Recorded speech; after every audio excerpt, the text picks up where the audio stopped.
Hi, I'm Kendall Rawls, Director of Development with the Rawls Group Business Succession Planners, and I'm here to welcome you to our How to Future-Proof Your Business Conversation series.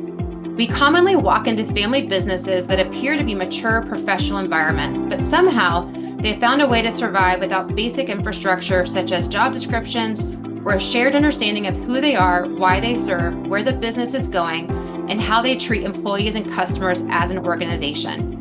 Competition is tough right now, and getting by and surviving isn't going to cut it anymore. In this episode, Pete Theil with Haig Partners and the Rawls Group's succession planner, Champ Rawls, discuss business fundamentals that must be formally adopted for family-owned dealerships to succeed into the future.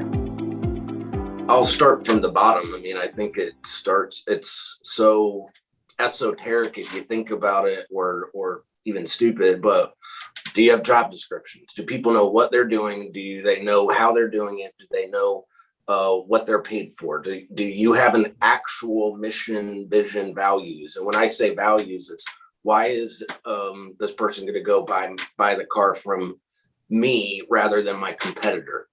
And why are employees going to work for me rather than a competitor? So I say those things because I think the family business, what we walk into are the ones where all of these structural things that seem so easy to do, there's nothing in place. Nobody knows what they're doing. Nobody knows how they're getting paid. And so taking it from that to a business family from the ground up just creates alignment. And if it sounds cliche, it is, but everybody rowing the same way in the boat.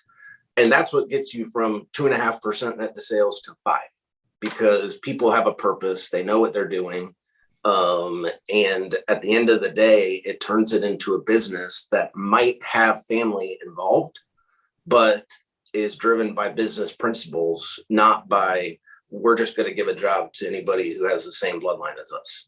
Maybe Champ, to add something to that. I think it's important for dealers, just as you mentioned, to set up standardized processes. And I think a good way to maybe think about this is if you have 1 or 2 stores, it's pretty easy to operate those stores without standardized written processes. Of course, if you want to professionalize those stores, you should invest the time, just as Champ mentioned, to develop these processes, put everything in writing and so forth. I think a good way to think about it is if you were to have 10 stores, just think how much easier it would be to run those stores if you had everything in writing.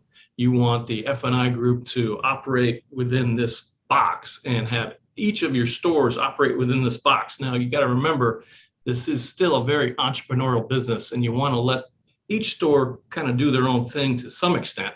But this will certainly professionalize your operations by creating these standardized processes, and it might be much easier to operate more than 1 store in the future if you were to grow into that size group.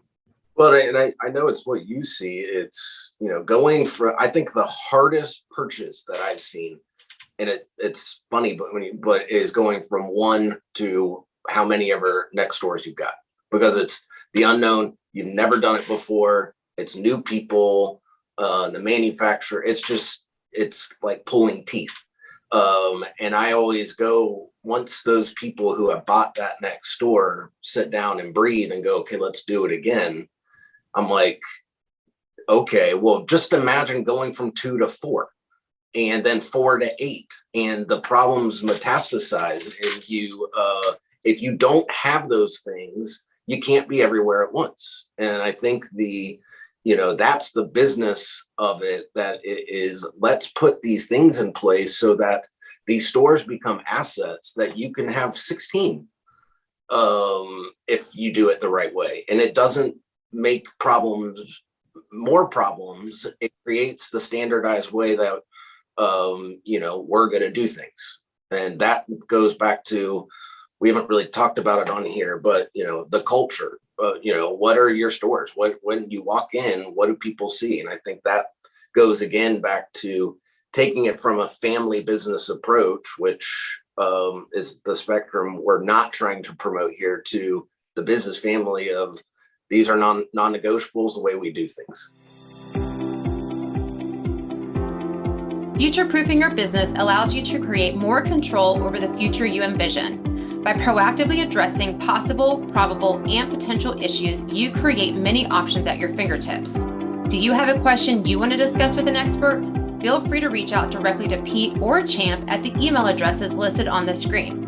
This is only one out of our 10-episode series focused on future-proofing your business. Continue listening to the series now or come back for more. Each topic featured may want you to learn something new. Future-proofing your business is a part of the Rawls Group's Advancing Your Business, People, and Legacy Conversation series.